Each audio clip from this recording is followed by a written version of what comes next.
Hello friends, welcome to my YouTube channel GK quiz में आप सभी का बहुत बहुत स्वागत है। एक बार फिर मैं आपके सामने उपस्थित हूं फ्रेंड्स, एक अति महत्वपूर्ण टॉपिक लेकर, जिसमें आज हम बात करने वाले हैं बिहार शिक्षक भर्ती 3.0 की। और इसमें बात करेंगे बिहार जीके की, यानी बिहार से रिलेटेड जितने भी महत्वपूर्ण जीके के क्वेश्चन हैं उनको आज हम इस वीडियो में डिस्कस करने वाले हैं। याद रखिएगा फ्रेंड्स, ये जो है ना, ये पार्ट नंबर 7 होने वाला है बिहार स्पेशल जीके का। अन्य पार्टों को यदि आप नहीं देखे हैं तो आप जा करके हमारे प्लेलिस्ट को भी विजिट कर सकते हैं, ठीक है ना। तो चलिए देरी ना करते हुए शुरुआत करते हैं पहले क्वेश्चन से। लेकिन उसके अगर अंत में फ्रेंड्स वीडियो की क्वालिटी और कंटेंट अच्छा लगेगा तो चैनल को सब्सक्राइब करते हुए बेल आइकन दबाना मत भूलिएगा, ताकि जो भी मैं वीडियो अपलोड करूंगा उसका नोटिफिकेशन आपके पास पहुंच सकेगा। तो चलिए शुरुआत करते हैं क्वेश्चन से। इसके पहले फ्रेंड्स लगभग मैंने 300 क्वेश्चन को कवर कर लिया है। आज हम 300 से 400 प्रश्नों को कवर करने वाले हैं, ठीक है ना।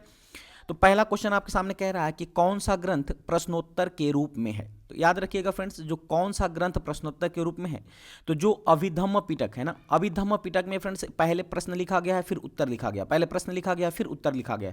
तो इस प्रकार कह सकते हैं कि जो अभिधम्म पिटक है ना, यही ग्रंथ जो है यह प्रश्नोत्तर के रूप में है। तो ये भी आपको याद रखना पड़ेगा, ठीक है ना।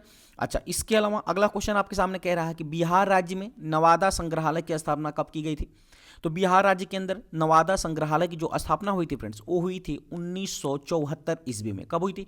1974 ईस्वी में बिहार राज्य में नवादा संग्रहालय की स्थापना होती है।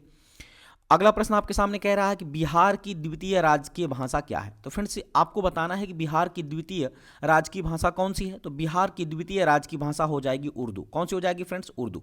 वहीं प्रथम राजकीय भाषा की बात करूं तो प्रथम राजकीय भाषा बिहार की क्या है? तो हिंदी है प्रथम राजकीय भाषा, और द्वितीय राजकीय भाषा उर्दू है। ये भी आपको याद रखना है, ठीक है ना। अच्छा, एक प्रश्न और पूछा जाता है फ्रेंड्स कि बिहार की कौन सी लोकल लैंग्वेज को संविधान का दर्जा प्राप्त है। तो वो है फ्रेंड्स मैथिली। क्या है? मैथिली है। ये भी आपको याद रखना है, जो संविधान में वर्णित है मैथिली भाषा, ठीक है ना। चलिए आगे बढ़ते हैं अगले क्वेश्चन की तरफ। अगला क्वेश्चन है त्रिपक्षीय संघर्ष में अंतिम रूप से विजय किस वंश की हुई थी। तो त्रिपक्षीय वंश में अंतिम रूप से जो विजय हुई थी फ्रेंड्स ना, वो हुई थी गुर्जर प्रतिहार वंश की। किसकी हुई थी? गुर्जर प्रतिहार वंश की विजय हुई थी त्रिपक्षीय संघर्ष के अंदर, ठीक है ना। चलिए आगे बढ़ते हैं। अगला क्वेश्चन है मगध तथा अंग महाजनपद को कौन सी नदी पृथक करती थी। तो मगध तथा अंग महाजनपद को चंपा नदी। कौन सी नदी फ्रेंड्स? तो चंपा नदी जो है मगध और अंग महाजनपद को अलग करती थी। अगला प्रश्न है, याद रखिएगा, बिहार राज्य का गीत क्या है। तो बिहार राज्य का गीत है मेरे भारत के कंठहार तुझको सत सत वंदन बिहार। क्या है? मेरे भारत के कंठहार तुझको सत सत वंदन बिहार। ये बिहार राज्य का राज्य गीत है। तो ये भी आपको याद रखना पड़ेगा, ठीक है ना। चलिए अगले क्वेश्चन की तरफ बढ़ते हैं। अगला क्वेश्चन आपके सामने कह रहा है कि बिहार राज्य के गठन की अधिसूचना कब जारी की गई थी। तो याद रखिएगा फ्रेंड्स, बिहार राज्य के गठन की जो अधिसूचना है ना, ये 22 मार्च 1912 को गठित की गई थी। यानी कब बिहार राज्य का गठन की अधिसूचना जारी की गई थी? तो 22 मार्च 1912 को। याद रखिएगा फ्रेंड्स, आपको पता होगा कि 1905 में बंगाल विभाजन होता है। 1905 को बंगाल को दो भागों में बांट दिया जाता है। एक को बना दिया जाता है पूर्वी बंगाल और एक को बना दिया जाता है पश्चिमी बंगाल, ठीक है ना। उसके बाद 1911 में जब दिल्ली दरबार लगता है, तो याद रखिएगा 1911 में दिल्ली दरबार, वैसे तो दिल्ली दरबार 3 बार लगता है ना। एक बार लगा था फ्रेंड्स 1877 में, ठीक है ना। दिल्ली दरबार एक बार 1877 में लगा था, एक बार 1993 में लगा था, जबकि दूसरी बार 1911 में दिल्ली दरबार लगा था, ठीक है ना। 1993 में लगा था, ओ सॉरी 1903 में ना।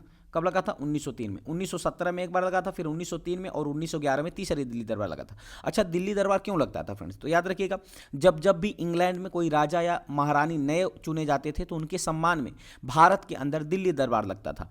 लेकिन जो 1977 का दिल्ली दरबार लगा था और 1903 का दिल्ली दरबार लगा था, तो इस दिल्ली दरबार में कोई भी राजा इंग्लैंड से भारत नहीं आया हुआ था। लेकिन 1911 का जो दिल्ली दरबार लगा था ना, इसमें जॉर्ज पंचम, इंग्लैंड के महाराजा जॉर्ज पंचम और रानी मैरी आई हुई थी।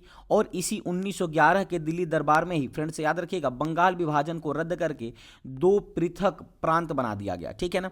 एक को बना दिया गया बंगाल, याद रखिएगा, एक को बना दिया गया पश्चिम बंगाल, ठीक है। दूसरे को बना दिया गया बिहार। कब बना दिया गया? पश्चिम बंगाल। दूसरे को बना दिया गया बिहार। और ये कब बनाया गया? तो 22 मार्च 1912 को बनाया गया था। इसीलिए फ्रेंड्स याद रखिएगा, प्रतिवर्ष 22 मार्च को बिहार दिवस भी मनाया जाता है। लेकिन बिहार दिवस की मनाने की जो शुरुआत हुई थी ना, वो वर्ष 2010 से हुई थी, ठीक है ना। मुख्यमंत्री नीतीश कुमार के द्वारा वर्ष 2010 से बिहार दिवस मनाने की मांग शुरू हुई थी, या बिहार दिवस मनाने की शुरुआत हुई थी 22 मार्च को, ठीक है ना। कब से? तो 2010 से। तो ये भी आपको याद रखना है। अगला प्रश्न आपके सामने फ्रेंड्स कह रहा है कि झिझिया, झरनी और कर्मा कहाँ के लोक नृत्य हैं। तो आपको याद रखना पड़ेगा, ये जो है फ्रेंड्स ये बिहार के लोक नृत्य हैं, झिझिया, झरनी और कर्मा। इंपॉर्टेंट है फ्रेंड्स, आपको याद रखना है, ठीक है ना। झिझिया, झरनी और कर्मा कहाँ के लोक नृत्य हैं, तो ये बिहार के लोक नृत्य हैं। आगे बढ़ते हैं अगले क्वेश्चन की तरफ। अगला क्वेश्चन है, मुख्यमंत्री निजी पौधशाला योजना की शुरुआत बिहार सरकार द्वारा कब की गई थी। तो मुख्यमंत्री निजी पौधशाला योजना की शुरुआत बिहार सरकार के द्वारा वर्ष 2013 में की गई थी, तो ये भी आपको याद रखना पड़ेगा। आगे बढ़ते हैं अगले क्वेश्चन की तरफ। अगला क्वेश्चन है, बिहार राज्य प्रार्थना क्या है। तो बिहार राज्य का जो प्रार्थना है ना फ्रेंड्स, याद रखिएगा, वो है मेरे रफ्तार पे सूरज की किरणें राज करे। क्या है, मेरे रफ्तार पे सूरज की किरणें राज करे, ये बिहार राज्य का प्रार्थना है, ठीक है ना। अगला प्रश्न आपके सामने कह रहा है कि मौर्य प्रशासन में नगर से प्राप्त राजस्व को क्या कहा जाता था। मौर्य प्रशासन में नगर से प्राप्त राजस्व को दुर्ग कहा जाता था। क्या कहा जाता है फ्रेंड्स, दुर्ग कहा जाता था। याद रखिएगा, मौर्य प्रशासन के अंदर जो नगर से राजस्व प्राप्त होता था ना, उसको किस नाम से जाना जाता था, तो दुर्ग के नाम से जाना जाता था। अगला प्रश्न है, बिहार में सर्वाधिक वर्षा कहाँ होती है। तो फ्रेंड्स बिहार में सर्वाधिक वर्षा किशनगंज जिले में होती है। कहाँ होती है, किशनगंज जिले में बिहार में सर्वाधिक वर्षा होती है, ये भी आपको याद रखना है, ठीक है ना। चलिए आगे बढ़ते हैं। अगला क्वेश्चन आपके सामने है, 1942 ईस्वी के भारत छोड़ो आंदोलन में बिहार का कौन सा जिला अधिकतम प्रभावित था। तो जो 1942 में भारत छोड़ो आंदोलन हुआ था ना, इससे बिहार का पटना जिला सबसे ज़्यादा प्रभावित कौन सा जिला था, तो पटना जिला था, ये भी आपको याद रखना है, ठीक है ना। अच्छा, वहीं अगर मैं पटना की बात करूं तो याद रखिएगा, पटना के अंदर ही फ्रेंड्स बिहार का उच्च न्यायालय स्थित है। और पटना की बात करें तो पटना बिहार की वर्तमान में राजधानी है, ठीक है ना। पटना को पहले पाटलिपुत्र के नाम से जाना जाता था, ठीक है ना। पटना को पहले पाटलिपुत्र के नाम से जाना जाता था। और पाटलिपुत्र नाम किसने रखा था, तो याद रखिएगा, ये रखा था उदयन ने। किसने रखा था, उदयन ने रखा था, ठीक है ना। अच्छा, उदयन किसका पुत्र था, उदयन जो फ्रेंड्स अजात शत्रु का पुत्र था। अजात शत्रु का पुत्र था उदयन। और अजात शत्रु का पिता कौन था, तो अजात शत्रु का पिता था बिंबिसार। कौन था फ्रेंड्स, बिंबिसार जो था अजात शत्रु का पिता था। अगर मैं बात करूं बिंबिसार कौन था, ये हर्यक वंश का संस्थापक था बिंबिसार, तो ये भी आपको याद रखना पड़ेगा, ठीक है ना।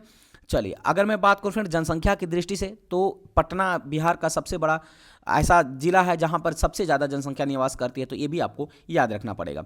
अगला प्रश्न आपके सामने कह रहा है कि बिहार न्यूनतम नगरीय जनसंख्या वाला जिला, यानी बिहार में न्यूनतम नगरीय जनसंख्या वाला जिला कौन सा है, तो है फ्रेंड्स शिवहर जिला। कौन सा है, बिहार का शिवहर जिला जो है ना, ये न्यूनतम नगरीय जनसंख्या वाला जिला है, तो ये भी आपको याद रखना पड़ेगा। अगले प्रश्न की तरफ बढ़ते हैं फ्रेंड्स। अगला प्रश्न कह रहा है, गया नगर किस नदी के तट पर स्थित है। तो आपको बताना है कि गया जो है ना, ये किस नदी पर स्थित है, तो फल्गु नदी पर स्थित है, ठीक है ना। फल्गु नदी पर ही गया जो है यह स्थित है, गया नगर स्थित है। फल्गु नदी से एक और प्रश्न आपको याद रखना है, याद रखिएगा, फल्गु नदी पर ही भारत का पहला रबड़ डैम बनाया गया। क्या बनाया गया है, रबड़ डैम। भारत का पहला रबड़ डैम कहाँ बनाया गया, तो ये फल्गु नदी पर ही बनाया गया, तो ये भी आपको याद रखना है। अगला प्रश्न है, महात्मा गांधी ने प्रथम सत्याग्रह यानी किसान आंदोलन बिहार में किन स्थान पर किया था। तो महात्मा गांधी का जो प्रथम किसान आंदोलन था या प्रथम सत्याग्रह था, वो था चंपारण सत्याग्रह। कौन था फ्रेंड्स, याद रखिएगा, चंपारण सत्याग्रह 1917 में, याद रखिएगा 1917 में चंपारण सत्याग्रह चलाया गया था। क्यों फ्रेंड्स, याद रखिएगा, यहाँ के किसानों के ऊपर अंग्रेजों द्वारा 3 कठिया प्रणाली के विरुद्ध में, यानी 3/20 हिस्से पर जो है नील की खेती करना अनिवार्य कर दिया गया था। और किसान नील की खेती करना नहीं चाहते थे, क्योंकि जहां पर भी जिस हिस्से पर भी नील की खेती होती थी वो हिस्सा बंजर हो जाता था, ठीक है ना, यानी कम उपजाऊ हो जाता था। इसकी वजह से किसान चाहते थे कि मैं नील की खेती नहीं करूं, लेकिन जो अंग्रेज है वो अनिवार्य कर दिए थे कि 3/20 हिस्से पर आपको नील की खेती करनी ही करनी है। इसे किसान तंग आकर के जो किसान नेता थे, याद रखिएगा, किसान नेता कौन था फ्रेंड्स, तो किसान नेता थे राजकुमार शुक्ल। कौन था, राजकुमार शुक्ल। राजकुमार जो शुक्ल है ना फ्रेंड्स, ये महात्मा गांधी से मिलने जाते हैं और महात्मा गांधी को यहाँ पर पश्चिम चंपारण यानी चंपारण में बुलाने की आज्ञा मांगते हैं कि आप चंपारण आइए और एक बार यहाँ के किसानों की दुर्दशा को तो देखिए, किस तरह से अंग्रेज शोषण कर रहे हैं। तो इस तरह से जो महात्मा गांधी का प्रथम सफल सत्याग्रह था वो कौन था, किसान आंदोलन, यानी कह सकते हैं चंपारण सत्याग्रह था, ठीक है। चलिए आगे बढ़ते हैं। अगला क्वेश्चन है, महाजनपद युग में पावापुरी किसकी राजधानी थी। तो महाजनपद युग में पावापुरी की मैं बात करूं तो ये मल्ल गणराज्य की राजधानी थी। कहाँ की राजधानी थी फ्रेंड्स, मल्ल गणराज्य की राजधानी थी पावापुरी, ठीक है। अगला प्रश्न कह रहा है, बिहार में जयप्रकाश विश्वविद्यालय कहाँ स्थित है। तो बिहार के अंदर जो जयप्रकाश विश्वविद्यालय है ये छपरा में स्थित है। कहाँ है, बिहार के छपरा में स्थित है जयप्रकाश विश्वविद्यालय, तो ये भी आपको याद रखना है। अगला प्रश्न है, महान शहनाई वादक बिस्मिल्लाह खां का जन्म कब और कहाँ हुआ था। तो महान शहनाई वादक बिस्मिल्लाह खां का जो जन्म है ना फ्रेंड्स, ये हुआ था पहली बात तो 21 मार्च को। कब हुआ था? 21 मार्च को हुआ था 1916 में। और कहाँ हुआ था? तो डुमराव नगर बक्सर जिला के अंदर हुआ था महान शहनाई वादक बिस्मिल्लाह खां का जन्म। तो ये भी आपको याद रखना है। यानी बिस्मिल्लाह खां का संबंध किस राज्य से है? तो ये बिहार राज्य से है। तो ये भी आपको याद रखना पड़ेगा, ठीक है ना। चलिए आगे बढ़ते हैं। अगला क्वेश्चन आपके सामने है फ्रेंड्स, कह रहा है कि कौन नदी बिहार का शोक कहलाती है? तो याद रखना है, जो फ्रेंड्स कोसी नदी है ना, कोसी नदी को बिहार का शोक कहा जाता है। या सबसे ज्यादा मार्ग परिवर्तन करने वाली भी नदी कौन सी नदी है? तो कोसी नदी है। तो ये भी आपको याद रखना है। अगला प्रश्न आपके सामने कह रहा है, महान शहनाई वादक बिस्मिल्लाह खां का असली नाम क्या था? तो महान शहनाई वादक जिनका संबंध बिहार राज्य से था, और इनका जो असली नाम था वो था कमरुद्दीन खां। क्या था फ्रेंड्स? कमरुद्दीन खां इनका असली नाम था। अगला प्रश्न है आपके सामने, महंत राम शरण दास पुस्तकालय कहाँ स्थित है? तो महंत राम शरण दास पुस्तकालय जो है ना, ये समस्तीपुर जिला में स्थित है। कहाँ है? समस्तीपुर में है। तो ये भी आपको याद रखना है।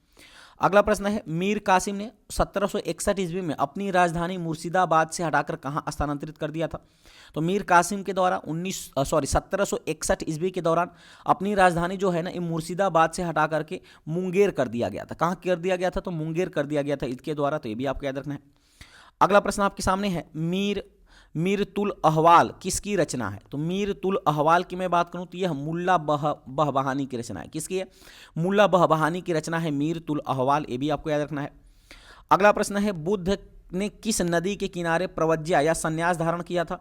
तो फ्रेंड्स याद रखिएगा, बुद्ध ने जो है फ्रेंड्स ना अनोम नदी के किनारे, अनोमा नदी के किनारे जो है ये प्रवज्या संन्यास यानी प्रवज्या धारण किया था, या कह सकते हैं संन्यास धारण किया था। अगला प्रश्न आपके सामने है फ्रेंड्स, याद रखिएगा, कह रहा है मौर्यों की प्रशासनिक व्यवस्था में नगर प्रशासन का सर्वाधिक विवरण मेगास्थनीज की पुस्तक इंडिका में है, जिसमें नगर प्रशासन हेतु 5-5 व्यक्तियों की कितनी समितियों का विवरण मिलता है? तो याद रखिएगा 5-5 व्यक्तियों के कुल 6 समितियों का विवरण मिलता है। पहली बात, मेगास्थनीज जो है फ्रेंड्स ना, ये मेगास्थनीज की पुस्तक का क्या नाम है? इंडिका है। तो ये भी आपके एग्जाम में पूछ लिया जाता, तो ये भी आपको याद रखना है, जिसमें मौर्य की प्रशासनिक व्यवस्था में नगर प्रशासन का सर्वाधिक विवरण मिलता है इंडिका के अंदर। जिसको किसने लिखा था? तो मेगास्थनीज ने लिखा था, ठीक है ना। चलिए आगे बढ़ते हैं। अगला क्वेश्चन आपके सामने है, मौर्यों की राजकीय मुद्रा क्या कहलाती थी? तो मौर्यों की जो राजकीय मुद्रा है ना, इसको पण कहा जाता था। क्या कहा जाता था? पण या करसापण कहा जाता था मौर्यों की राजकीय मुद्रा को। यह भी आपको याद रखना है। अगला प्रश्न आपके सामने है फ्रेंड्स, याद रखिएगा, 2011 की जनगणना के अनुसार भारत के वे कौन से 2 राज्य हैं जिनकी आबादी बिहार से अधिक है? तो याद रखिएगा, अगर 2011 की जनगणना के अनुसार बात करूं तो सबसे ज़्यादा जनसंख्या उत्तर प्रदेश में है, दूसरे स्थान पे महाराष्ट्र में है, जबकि तीसरे स्थान पर जनसंख्या की दृष्टि पे कौन सा आ जाता है? तो ये बिहार आ जाता है। कौन आ जाता है? महारो बिहार आ जाता है तीसरे स्थान पर, ठीक है ना, जो कि 2011 की जनगणना के अनुसार जनसंख्या की दृष्टि से तीसरा स्थान है। वहीं जन घनत्व के मामले में बात करूं तो जन घनत्व के मामले में बिहार जो है ना फ्रेंड्स, ये पहले स्थान पे है, ठीक है ना। यानी सबसे ज़्यादा जनसंख्या कहाँ पाई जाती है? तो बिहार में जन घनत्व के मामले में पाई जाती है, ठीक है ना। यानी प्रति वर्ग किलोमीटर पर सबसे ज़्यादा जनसंख्या कहाँ निवास करती है? तो बिहार के अंदर। अगला प्रश्न आपके सामने है फ्रेंड्स कि मौर्य काल में युद्ध क्षेत्र में सेना का संचालन करने वाले अधिकारी को क्या कहा जाता था? तो मौर्य काल के दौरान युद्ध क्षेत्र में सेना का संचालन करने वाला अधिकारी को नायक कहा जाता था। क्या कहा जाता था? नायक कहा जाता था। ये भी आपको याद रखना है। वहीं अगला प्रश्न है, बुद्ध ने बौद्ध संघ की स्थापना कहाँ की थी? तो बुद्ध के द्वारा बौद्ध संघ की स्थापना किया गया था सारनाथ के अंदर, ठीक है ना। कहाँ किया गया था? सारनाथ के अंदर किया गया था। और फ्रेंड्स सारनाथ के अंदर ही इन्होंने प्रथम उपदेश दिया था। याद रखिएगा, प्रथम उपदेश कहाँ दिया था? तो सारनाथ के अंदर दिया था बुद्ध के द्वारा। ये भी आपको याद रखना है, ठीक है ना। चलिए अगला क्वेश्चन आपके सामने है, कौन सा गोलमेज सम्मेलन 1932 में हुआ था? तो फ्रेंड्स जो तीसरा गोलमेज सम्मेलन है ना, ये 1932 में हुआ था। याद रखिएगा 3 गोलमेज सम्मेलन हुए थे। एक तो 1930 में हुआ था पहला गोलमेज सम्मेलन, दूसरा हुआ था 1931 में, और तीसरा गोलमेज सम्मेलन हुआ था 1932 के अंदर, ठीक है ना। और तीनों गोलमेज सम्मेलन के समय इंग्लैंड के प्रधानमंत्री थे रैमजे मैकडोनाल्ड। कौन थे? Ramsay MacDonald. तो ये भी आपको याद रखना है। साथ ही साथ इन तीनों गोलमेज सम्मेलनों में भाग लेने वाला एकमात्र भारतीय कौन थे? तो वो थे डॉक्टर V.R. अम्बेडकर। कौन थे? Doctor V.R. अम्बेडकर जो थे फ्रेंड्स, तीनों गोलमेज सम्मेलन में भाग लिए थे। वहीं महात्मा गांधी मात्र एक गोलमेज सम्मेलन में भाग लिया था, वो भी 1931 के गोलमेज सम्मेलन में भाग लिया था। तो ये भी आपको याद रखना पड़ेगा। अगला क्वेश्चन आपके सामने है, मौर्य काल में अल्पशस्त्र का रखरखाव तथा सुरक्षा का प्रबंध कौन करता था? तो मौर्य काल के अंदर में अस्त्र शस्त्र का जो रखरखाव और सुरक्षा प्रबंध करता था उसको कहा जाता था आयुधागाराध्यक्ष। क्या कहा जाता था? आयुधागाराध्यक्ष कहा जाता था। यह भी आपको याद रखना है। अगला प्रश्न आपके सामने है फ्रेंड्स, याद रखिएगा, बिहार में पटना उच्च न्यायालय को कब स्थापित किया गया था? तो पहली बात, पटना उच्च न्यायालय कहाँ स्थित है? तो बिहार राज्य में स्थित है, या फिर पटना में ही बिहार का उच्च न्यायालय स्थित है, ठीक है ना। और जिसकी स्थापना की मैं बात करूँ तो इसको स्थापित किया गया था 3 फरवरी 1916 को। कब स्थापित किया गया था? 3 फरवरी 1916 को स्थापित किया गया था, ठीक है ना। अगला प्रश्न है, बिहार में अजबैगीनाथ मंदिर कहाँ स्थित है? बिहार के अंदर अजगैवीनाथ जो मंदिर है फ्रेंड्स, ये स्थित है सुल्तानगंज भागलपुर। सुल्तानगंज और कहाँ स्थित है? भागलपुर में, तो ये भी आपको याद रखना है। अगला प्रश्न है, मौर्य काल में किराए की सेना को क्या कहा जाता था? तो मौर्य काल के अंदर किराए की सेना को कहा जाता था वृतक। क्या कहा जाता था? वृतक कहा जाता था मौर्य काल में किराए की सेना को, ठीक है। अगला प्रश्न आपके सामने है, बिहार में Arabic and Persian research institute कहाँ स्थित है? बिहार के अंदर Arabic and Persian research institute जो है ये पटना के अंदर स्थित है। कहाँ है फ्रेंड्स? तो पटना के अंदर स्थित है, ये भी आपको याद रखना पड़ेगा। आगे बढ़ते हैं, अगला क्वेश्चन आपके सामने है, मुख्यमंत्री ग्रामीण पेयजल निश्चय योजना की शुरुआत कब की गई थी? तो याद रखिएगा, मुख्यमंत्री ग्रामीण पेयजल या कह सकते हैं गुणवत्ता प्रभावित क्षेत्र के तहत निश्चय योजना की जो शुरुआत की गई थी वो की गई थी 27 सितंबर 2016 को। कब की गई थी?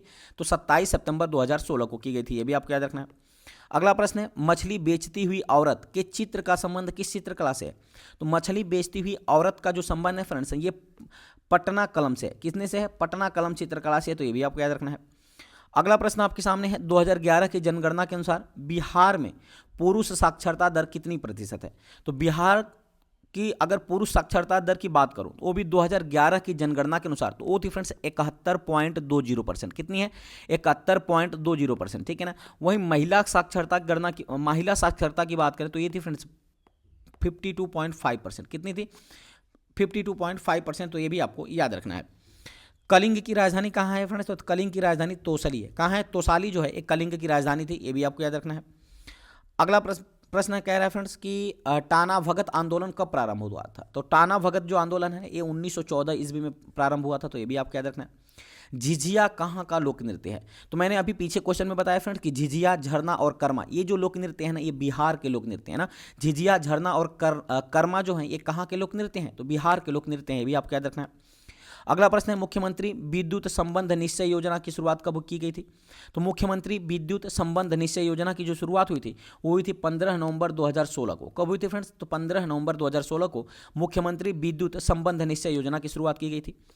अगला प्रश्न है, द्वितीय बौद्ध संगीति का आयोजन कहाँ हुआ था? तो फ्रेंड्स द्वितीय बौद्ध संगीति का जो आयोजन हुआ था ना ये वैशाली के अंदर हुआ था। कहाँ हुआ था?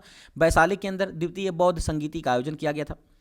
आगे बढ़ते हैं, अगला क्वेश्चन है, मेगास्थनीज की पुस्तक का नाम क्या है? तो फ्रेंड्स मेगास्थनीज की पुस्तक का नाम है इंडिका। क्या है फ्रेंड्स? इंडिका जो है ना ये मेगास्थनीज की पुस्तक का नाम है, ये भी आपको याद रखना है। अगला प्रश्न आपके सामने है, मौर्य काल में स्वतंत्र रूप से जीवन व्यतीत करने वाली विधवाएं क्या कहलाती थी? तो मौर्य काल के दौरान जो स्वतंत्र रूप से अपना जीवन व्यतीत करने वाली जो विधवाएं थी ना उनको छंदवासिनी कहा जाता था। क्या कहा जाता था? छंदवासिनी कहा जाता, तो ये भी आपको याद रखना है। अगला प्रश्न आपके सामने है फ्रेंड्स कि मगध सम्राट चंद्रगुप्त का राजप्रसाद का अवशेष कहाँ प्राप्त हुए हैं? तो मगध सम्राट चंद्रगुप्त का राज प्रसाद का अवशेष जो है फ्रेंड्स ये प्राप्त हुआ है पाटलिपुत्र। कहाँ पे? पाटलिपुत्र स्थित कुम्हरार में। कहाँ प्राप्त हुआ है? तो पाटलिपुत्र स्थित कुम्हरार में प्राप्त हुआ है। वहीं अगला प्रश्न कह रहा है कि बिहार में सबसे पहले किस स्थान में नवपाषाण युगीन अवशेष प्राप्त हुए हैं? तो बिहार के अंदर याद रखिएगा, बिहार में सबसे पहले जो है नवपाषाणीन युग अवशेष जो प्राप्त हुए हैं ना ये प्राप्त हुए हैं चिरांद में। कहाँ प्राप्त हुए हैं? चिरांद के अंदर प्राप्त हुए हैं, तो ये भी आपको याद रखना है। अगला प्रश्न है, कोसी मेला बिहार में कहाँ आयोजित किया जाता है? तो कोसी मेला बिहार में जो है फ्रेंड्स कटिहार में, कोसी मेला जो है बिहार के कटिहार में आयोजित किया जाता है, तो ये भी आपको याद रखना पड़ेगा, ठीक है ना। चलिए आगे बढ़ते हैं। अगला क्वेश्चन आपके सामने है कि मौर्य काल में तांबे के सिक्के को क्या कहा जाता था? तो मौर्य काल के दौरान तांबे के सिक्के को याद रखिएगा मासक या काकर्ण कहा जाता था। क्या कहा जाता था? मासक या काकर्णा कहा जाता था मौर्य काल में तांबे के सिक्के को। अगला प्रश्न है, मखदूम साहब की दरगाह कहाँ स्थित है? तो मखदूम साहब की जो दरगाह है ना फ्रेंड्स ये बिहार शरीफ में स्थित है। कहाँ स्थित है? बिहार शरीफ में स्थित है मखदूम साहब की दरगाह। अगला प्रश्न आपके सामने है, भोजपुरी का शेक्सपियर किसे कहा जाता है? तो फ्रेंड्स भोजपुरी का शेक्सपियर भिखारी ठाकुर को कहा जाता है। मोस्ट इंपॉर्टेंट प्रश्न आपके लिए, भोजपुरी का शेक्सपियर किसे कहा जाता है? तो भिखारी ठाकुर को भोजपुरी का शेक्सपियर कहा जाता है। अगला प्रश्न है मौर्य काल में आयातित वस्तुओं पर कितना प्रतिशत बिक्री कर लिया जाता था।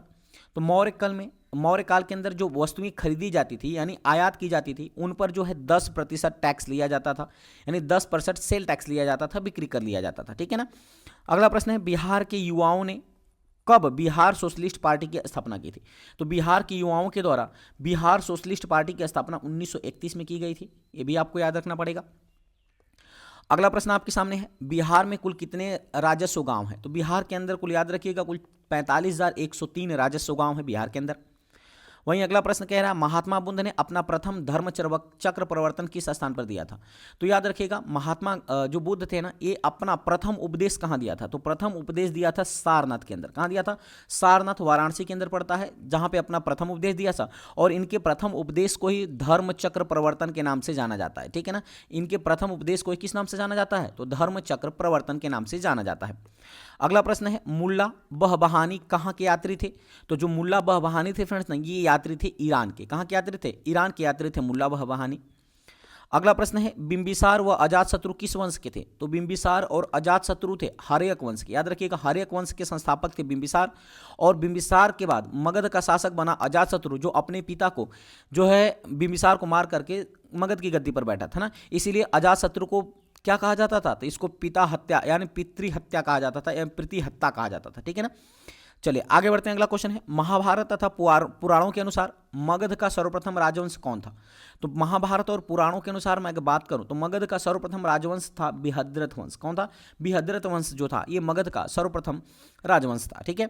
अगला प्रश्न है राष्ट्रकवि रामधारी सिंह दिनकर कितनी बार राज्यसभा के लिए चुने गए थे। तो रामधारी सिंह दिनकर जो है ना फ्रेंड्स, ये 3 बार राज्यसभा के लिए चुने गए थे, तो ये भी आपको याद रखना पड़ेगा। अगला प्रश्न आपके सामने है फ्रेंड्स कि ब्रह्मसी सेना का गठन कब हुआ था। तो ब्रह्मसी सेना का जो गठन हुआ था ना, ये 1981 ईस्वी में हुआ था। कब हुआ था? 1981 ईस्वी में ब्रह्मसी सेना का गठन हुआ था। अगला प्रश्न है बिहार में थारू जाति की अनुसूचित जाति में किस वर्ष सम्मिलित किया गया था। तो बिहार की जो थारू जनजाति है ना, इसको अनुसूचित जाति का दर्जा वर्ष 2003 के अंदर दिया गया था, तो ये भी आपको याद रखना है। वहीं अगला प्रश्न कह रहा है झिझिया नृत्य किस त्यौहार पर किया जाता है। तो मोस्ट इंपॉर्टेंट प्रश्न है फ्रेंड्स। तो झिझिया नृत्य जो है ना, ये दुर्गा पूजा के त्यौहार पर किया जाता है। कब किया जाता है? जब दुर्गा पूजा का त्यौहार आता है ना, तो यहाँ पे झिझिया नृत्य किया जाता है। वहीं बिहार का प्रमुख त्यौहार की बात करें तो ये है छठ पूजा। याद रखिएगा बिहार का प्रमुख त्यौहार है छठ पूजा। वहीं दुर्गा पूजा कहाँ का है? तो ये पश्चिम बंगाल का है, तो ये भी आपको याद रखना पड़ेगा, ठीक है ना। चलिए आगे बढ़ते हैं अगले क्वेश्चन की तरफ। अगला क्वेश्चन आपके सामने कह रहा है कि महावीर स्वामी ने अपना अंतिम उपदेश कहाँ दिया था। तो महावीर स्वामी ने अपना अंतिम उपदेश पावापुरी नालंदा के अंदर दिया था। कहाँ दिया था? पावापुरी नालंदा के अंदर महावीर स्वामी ने अपना अंतिम उपदेश दिया था। वहीं अगला प्रश्न कह रहा है कि बिहार मानवाधिकार आयोग के प्रथम अध्यक्ष किसे नियुक्त किया गया था। तो बिहार मानवाधिकार आयोग का जो प्रथम अध्यक्ष नियुक्त किया गया था, वो नियुक्त किया गया था न्यायमूर्ति श्री एस.एन. झा को। किसको? न्यायमूर्ति श्री एस.एन. झा को बिहार मानवाधिकार आयोग का प्रथम अध्यक्ष नियुक्त किया गया था। अगला प्रश्न कह रहा है कि मौर्य काल में गुप्तचरों को क्या कहा जाता था। तो फ्रेंड्स मौर्य काल के अंदर गुप्तचरों को गूढ़ पुरुष कहा जाता था। क्या कहा जाता था? गूढ़ पुरुष कहा जाता था मौर्य काल के गुप्तचरों को। अगला प्रश्न है मुहर्रम के अवसर पर मुस्लिम समाज के प्रसिद्ध लोक नृत्य को क्या कहते हैं। तो मुहर्रम के अवसर पर मुस्लिम समाज के प्रसिद्ध लोक नृत्य को कहा जाता है झरनी। क्या कहा जाता है फ्रेंड्स? झरनी कहा जाता है, तो ये भी आपको याद रखना है, ठीक है ना। अगला प्रश्न आपके सामने कह रहा है कि मानसी चौर कहाँ अवस्थित है। तो मानसी चौर जो है ना फ्रेंड्स, ये पुलिया खार खगड़िया के अंदर स्थित है। कहाँ है? पुलिया खार खगड़िया के अंदर स्थित है मानसी चौर, ये भी आपको याद रखना है। अगला प्रश्न आपके सामने है रामधारी सिंह दिनकर की पहली पुस्तक का नाम क्या था। तो रामधारी सिंह दिनकर की पहली पुस्तक का नाम था प्रमाण मंत्र। क्या था फ्रेंड्स? प्रमाण मंत्र। तो याद रखिएगा किसी भी प्रश्न के पहले अगर पहला, पहली या प्रथम लगा होता है तो वो आपके एग्जाम के लिए काफ़ी अति महत्वपूर्ण हो जाता है, ठीक है ना। तो रामधारी सिंह दिनकर की पहली पुस्तक का नाम था प्रमाण मंत्र, ये भी आपको याद रखना है। वहीं अगला प्रश्न कह रहा है कि मुख्यमंत्री बालिका एवं बालक साइकिल योजना के अंतर्गत कक्षा 9 में अध्ययनरत बच्चों को प्रति विद्यार्थी कितनी राशि उपलब्ध कराई जाती है। तो कुल 2500 रुपये की राशि प्रदान की जाती है मुख्यमंत्री बालिका एवं बालक साइकिल योजना के अंतर्गत, ठीक है ना। चलिए आगे बढ़ते हैं। अगला क्वेश्चन है बिहार के किस नगर में पहला दूरदर्शन केंद्र स्थापित किया गया था। तो बिहार के जो मुजफ्फरपुर नगर है ना, यहीं पर पहला दूरदर्शन केंद्र स्थापित किया गया था, तो ये भी आपको याद रखना है क्योंकि इसमें भी पहला लगा हुआ है। तो मैंने अभी बताया जिसमें भी पहला, पहली और प्रथम लगा होता है ना, तो आपके लिए इंपॉर्टेंट हो जाता है। तो बिहार के किस नगर में पहला दूरदर्शन केंद्र स्थापित किया गया था। तो मुजफ्फरपुर में। वहीं अगला प्रश्न कह रहा है कि मुख्यमंत्री सुकन्या मुख्यमंत्री कन्या विवाह योजना की शुरुआत बिहार में कब की गई थी? तो मुख्यमंत्री कन्या विवाह योजना की जो शुरुआत है ना, ये बिहार में 22 नवंबर 2007 को की गई थी, तो ये भी आपको याद रखना है। अगला प्रश्न है, कौन सा नृत्य जनजातियों में विशेष रूप से प्रचलित है? तो जो कर्मा नृत्य है फ्रेंड्स, जो कर्मा नृत्य है ना, ये जनजातियों में बहुत ही प्रचलित नृत्य है, ये भी आपको याद रखना है। आगे बढ़ते हैं, अगला क्वेश्चन आपके सामने है फ्रेंड्स, कह रहा है कि कौन सा नृत्य जनजातियों में विशेष रूप से, अभी मैंने बताया कर्मा नृत्य। कैकेयी और ऋतुवंश महाकाव्य किसके द्वारा रचित है? तो कैकेयी और ऋतुवंश जो महाकाव्य है ना फ्रेंड्स, ये वर्णित है केदारनाथ मिश्र प्रभात के द्वारा। किसके द्वारा? केदारनाथ मिश्र प्रभात के द्वारा कैकेयी और ऋतुवंश महाकाव्य रचित किया गया है। अगला प्रश्न है, मुख्यमंत्री विद्यार्थी प्रोत्साहन योजना अंतर्गत प्रथम श्रेणी में मैट्रिक की परीक्षा उत्तीर्ण करने वाले अल्पसंख्यक छात्र छात्राओं को कितनी प्रोत्साहन राशि दी जा रही है? तो 10,000 रुपये की प्रोत्साहन राशि। कितने रुपये फ्रेंड्स? तो 10,000 की प्रोत्साहन राशि प्रदान की जाएगी। जो मैट्रिक के अंदर प्रथम श्रेणी में उत्तीर्ण होगा, कौन से? अल्पसंख्यक वर्ग के छात्र छात्राओं, तो उनको 10,000 रुपये की राशि प्रदान की जाएगी। वहीं अगला प्रश्न कह रहा है फ्रेंड्स कि मौर्य काल में अस्थायी सेना को क्या कहा जाता था? तो मौर्य काल में अस्थायी सेना को मौल कहा जाता था। क्या कहा जाता था? मौल कहा जाता था मौर्य काल के में अस्थायी सेना को। अगला प्रश्न है, मुख्यमंत्री विद्युत संबंध निश्चय योजना का मुख्य नारा क्या है? तो मुख्यमंत्री विद्युत संबंध निश्चय योजना का मुख्य जो नारा है फ्रेंड्स, ये है हर घर बिजली लगातार। क्या है? हर घर बिजली लगातार, इसका मुख्य उद्देश्य है, ठीक है ना, यानी मुख्य नारा है। अगला प्रश्न है, महावीर जैन का मृत्यु स्थल पावापुरी किस जिले में पड़ता है? तो महावीर जैन का मृत्यु स्थल पावापुरी जो है ना फ्रेंड्स, ये नालंदा में पड़ता है, नालंदा जिले के अंदर, तो ये भी आपको याद रखना है। अगला प्रश्न आपके सामने है, याद रखिएगा, मुख्यमंत्री निजी पौधशाला योजना को और किस नाम से जाना जाता है? तो मुख्यमंत्री निजी पौधशाला योजना को हरियाली मिशन के नाम से भी जाना जाता है, तो ये भी आपको याद रखना है, हरियाली मिशन के भी नाम से जाना जाता है मुख्यमंत्री निजी पौधशाला योजना को। अगला प्रश्न है फ्रेंड्स कि 2011 की जनगणना के अनुसार राज्य में न्यूनतम नगरीय जनसंख्या का प्रतिशत किस जिले में है? तो वर्ष 2011 की जनगणना के अनुसार की मैं बात करूं तो राज्य यानी बिहार राज्य में न्यूनतम नगरीय जनसंख्या जो है ये समस्तीपुर के अंदर स्थित है। कहाँ है? समस्तीपुर के कितनी परसेंट निवास करते हैं? तो 3.47%, तो ये भी आपको याद रखना है। अगला प्रश्न है, बिहार का न्यूनतम अनुसूचित जाति जनसंख्या वाला जिला। बिहार का न्यूनतम अनुसूचित जाति जनसंख्या वाला जो जिला है वो है शिवहर। कौन है फ्रेंड्स? शिवहर है, ये भी आपको याद रखना पड़ेगा, जहाँ पे 96,655 अनुसूचित जाति निवास करती है। अगला प्रश्न आपके सामने है, 2011 की जनगणना के अनुसार राज्य का सर्वाधिक अनुसूचित जाति जनसंख्या वाला जिला कौन सा है? तो वो है फ्रेंड्स गया जिला। कौन सा है? गया जिला जो है ना, ये 2011 की जनगणना के अनुसार राज्य का सर्वाधिक अनुसूचित जाति वाला जिला बन गया है। अगला प्रश्न आपके सामने है फ्रेंड्स, कह रहा है मौर्य काल में निःशुल्क श्रम अर्थात बेगार को क्या कहा जाता था? तो बेगार को कहा जाता था विष्टि। क्या कहा जाता था? विष्टि कहा जाता था। बेगार क्या होता है फ्रेंड्स? याद रखिए, बेगार का मतलब होता है कि आप किसी से काम करा लिया और उसको आपने पैसा नहीं दिया, तो बेगारी कहा जाता था, उसको बेगारी प्रथा कहा जाता था। तो यह मौर्य काल में जो निःशुल्क श्रम या कह सकते हैं बेगार है, इसको किस नाम से जाना जाता था? तो विष्टि के नाम से जाना जाता था, ठीक है ना। चलिए अगले प्रश्न की तरफ बढ़ते हैं। अगला प्रश्न है, बिहार में सर्वाधिक नगरीय जनसंख्या का प्रतिशत किस जिले में है? तो बिहार के अंदर सर्वाधिक नगरीय जनसंख्या का बात करें, जनसंख्या किस जिले में निवास करती है? तो पटना के अंदर। कितनी? तो 43.07% नगरीय जनसंख्या निवास करती है बिहार के अंदर, पटना में, ठीक है। अगला प्रश्न है, भारत में जिप्सम का सबसे अधिक उत्पादन करने वाला राज्य कौन सा है? तो भारत में जिप्सम का सबसे अधिक उत्पादन करने वाला राज्य कौन है? तो राजस्थान है। कौन है फ्रेंड्स? राजस्थान में सबसे ज़्यादा जिप्सम उत्पादित किया जाता है। वहीं अगला प्रश्न है, अभ्रक की प्राप्ति किस प्रकार के शैलों से होती है? तो अभ्रक की जो प्राप्ति है ना फ्रेंड्स, ये आग्नेय शैलों से होती है। किससे होती है? आग्नेय शैलों से होती है अभ्रक की प्राप्ति, ये भी आपको याद रखना है। आग्नेय शैल को प्राथमिक चट्टान कहा जाता है, ठीक है ना। इसको क्या कहा जाता है? प्राथमिक चट्टान कहा जाता है या जीवाश्म रहित चट्टान कहा जाता है, ठीक है ना। अगर बात करें तो ये भी आपको याद रखना है। इसका निर्माण की मैं बात करूं तो प्राथमिक आग्नेय चट्टान का जो निर्माण है ना, ये ज्वालामुखी के विस्फोट से हुआ है, यानी कह सकते हैं कि जो ज्वालामुखी से निकलने वाला लावा है ना, उसी से हुआ है आधुनिक आग्नेय चट्टान का निर्माण, ठीक है। चलिए आगे बढ़ते हैं। अगला क्वेश्चन आपके सामने कह रहा है कि कुल जनसंख्या में नगरीय जनसंख्या का प्रतिशत कितना है? तो बिहार के अंदर जितनी जनसंख्या निवास करती है उसमें महज 11.29% जनसंख्या जो है वो नगरों में निवास करती है, तो ये भी आपको याद रखना है। वहीं अगला प्रश्न कह रहा है कि मुस्लिम निकाह का चित्र किस कलाकार के द्वारा बनाया गया है? तो मुस्लिम निकाह का चित्र जो है ना फ्रेंड्स, ये बनाया गया है शिवलाल के द्वारा। किसके द्वारा? शिवलाल के द्वारा बनाया गया है, तो ये भी आपको याद रखना पड़ेगा। वहीं अगला प्रश्न कह रहा है कि मुजफ्फरपुर के जेल में बंद कैदियों ने कौन सा विद्रोह किया था? तो मुजफ्फरपुर के जेल में बंद कैदियों के द्वारा एक विद्रोह किया गया था जिसका नाम था लोटा विद्रोह। कौन था? लोटा विद्रोह किया था। तो ये भी आपको याद रखना पड़ेगा, ठीक है ना। वहीं अगला प्रश्न कह रहा है कि जनगणना 2011 के अनुसार राज्य में सबसे कम साक्षरता दर वाला जिला कौन सा है? तो जनगणना 2011 के अनुसार राज्य में सबसे कम साक्षरता दर वाला जिला जो है वो पूर्णिया जिला है। कौन सा है? पूर्णिया जिला है, जहां पर 52.49% जनसंख्या निवास करती है। तो ये भी आपको याद रखना पड़ेगा। आगे बढ़ते हैं फ्रेंड्स। अगला क्वेश्चन है, डॉक्टर राजेंद्र प्रसाद ने किस वर्ष बिहार ला नामक साप्ताहिक पत्र का प्रकाशन प्रारंभ किया था? तो डॉक्टर राजेंद्र प्रसाद के द्वारा 1916 में, याद रखिएगा 1916 में बिहार ला नामक साप्ताहिक पत्रिका का प्रकाशन प्रारंभ किया गया था। तो ये भी आपको याद रखना है। आगे बढ़ते हैं। अगला क्वेश्चन आपके सामने कह रहा है कि सूर्य सिद्धांत नामक पुस्तक के रचयिता कौन है? तो फ्रेंड्स सूर्य सिद्धांत नामक पुस्तक के रचयिता है आर्यभट्ट। कौन है? आर्यभट्ट ने सूर्य सिद्धांत नामक पुस्तक के रचयिता है। वहीं अगला प्रश्न है, मुगल काल में बिहार आने वाला प्रथम विदेशी यात्री कौन था? तो मुगल काल में बिहार आने वाला प्रथम विदेशी यात्री था मुल्ला तकिया। कौन था? मुल्ला तकिया जो है फ्रेंड्स, ये मुगल काल में बिहार आने वाला प्रथम विदेशी यात्री था। वहीं अगला प्रश्न कह रहा है कि पहली बौद्ध संगीति की अध्यक्षता किसने की थी? तो याद रखिएगा पहली बौद्ध संगीति की जो अध्यक्षता थी फ्रेंड्स वो किया था महाकश्यप। किसने किया था? महाकश्यप ने पहली बौद्ध संगीति की अध्यक्षता किया था। वहीं अगर मैं बौद्ध संगीतियों की बात करें फ्रेंड्स तो ये 4 बौद्ध संगीतियां आयोजित की गई थी, ठीक है ना।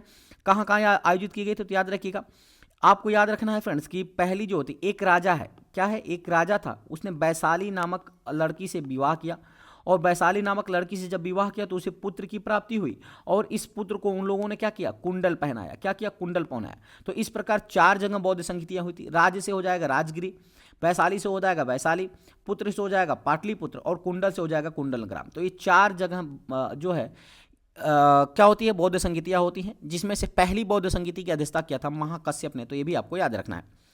अगला प्रश्न आपके सामने कह रहा है कि राज्य में मत्स्य अनुसंधान केंद्र की स्थापना का प्रस्ताव कहाँ है? यानी स्थापना कहाँ किया गया है? तो राज्य के अंदर यानी बिहार राज्य में मत्स्य अनुसंधान केंद्र का जो स्थापना है ये मीठापुर पटना में प्रस्तावित है। ये भी आपको याद रखना है। अगला प्रश्न आपके सामने है फ्रेंड्स कि मैथिली भाषा के सर्वोपरि कवि विद्यापति का जन्म कहाँ हुआ था? तो मैथिली भाषा के सर्वोपरि कवि कहे जाने वाले विद्यापति का जो जन्म हुआ था फ्रेंड्स ये हुआ था बिस्फी दरभंगा के अंदर। कहाँ हुआ था? बिस्फी दरभंगा के अंदर हुआ था विद्यापति का जन्म, ठीक है ना। वहीं अगला प्रश्न है, महावीर स्वामी को किस जगह पर ज्ञान की प्राप्ति हुई थी? तो याद रखिएगा महावीर स्वामी को जो है फ्रेंड साल वृक्ष के नीचे जिम्भ्रिका ग्राम रिजुपालिका नदी के किनारे जो है ये ज्ञान की प्राप्ति हुई थी। तो ये भी आपको याद रखना पड़ेगा, ठीक है ना। चलिए आगे बढ़ते हैं अगले क्वेश्चन की तरफ। अगला क्वेश्चन है, मेगास्थनीज ने कौन सी किताब लिखी थी? तो मेगास्थनीज ने इंडिका नामक पुस्तक लिखी थी। कौन सी पुस्तक लिखी थी? तो इंडिका नामक पुस्तक लिखी थी मेगास्थनीज ने। वहीं अगला प्रश्न कह रहा है कि मौर्य काल में स्वतंत्र रूप से वेश्यावृत्ति करने वाली स्त्रियां क्या कहलाती थी? मौर्य काल के अंदर स्वतंत्र रूप से वेश्यावृत्ति करने वाली स्त्रियां रूपा जीवा कहलाती थी। क्या कहलाती थी? रूपा जीवा के नाम से उनको जाना जाता था।